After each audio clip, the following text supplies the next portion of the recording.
晚啲餐宵夜最期待嘅就係呢個豉油王嘅高油，呢個高油話每一次嚟我都要點，哇真係超級足料！今日立冬喎，邊個可以拒絕到一煲暖粒粒嘅田雞粥啊？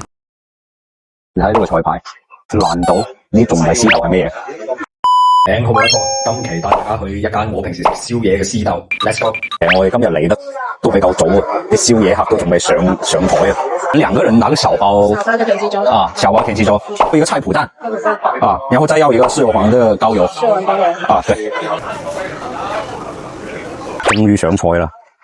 嚟到今晚啲餐宵夜最期待嘅就係呢個豉油王嘅高油，呢個高油話每一次嚟我都要點。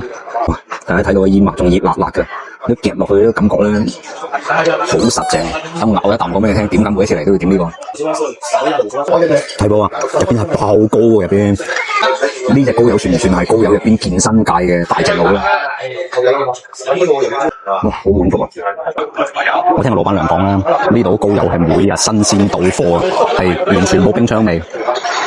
宵夜都要食得招積㗎，其實焦香豉油嘅嗰種魷魚海鮮味真係喺個口腔入邊一直啷下啷下啷下啷，再加埋呢啲魷魚膏啊！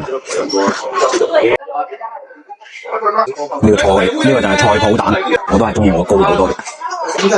呢部田雞足料到真係，我每次嚟都要話一聲啊！真係。我哋上幾次嚟咧，都係食嗰啲蟹粥啊，同埋啲蝦粥，啲料都超級多。呢次我哋嚟試下佢田雞粥，食落去真係混住呢啲咁嘅田雞肉嗰啲鮮甜味喺入邊。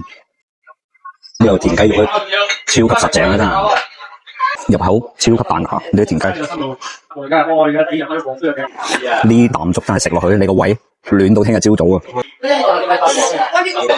超級實淨，咁樣新鮮嗰種清甜味真係感染咗成煲粥。第二碗啊，你諗下第二碗，你睇出邊啲料真係多到。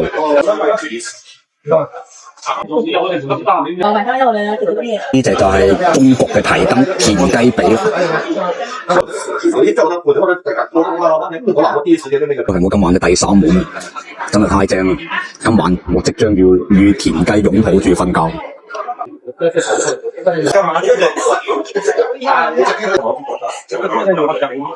呢次真冇甩拖啦，下次再會。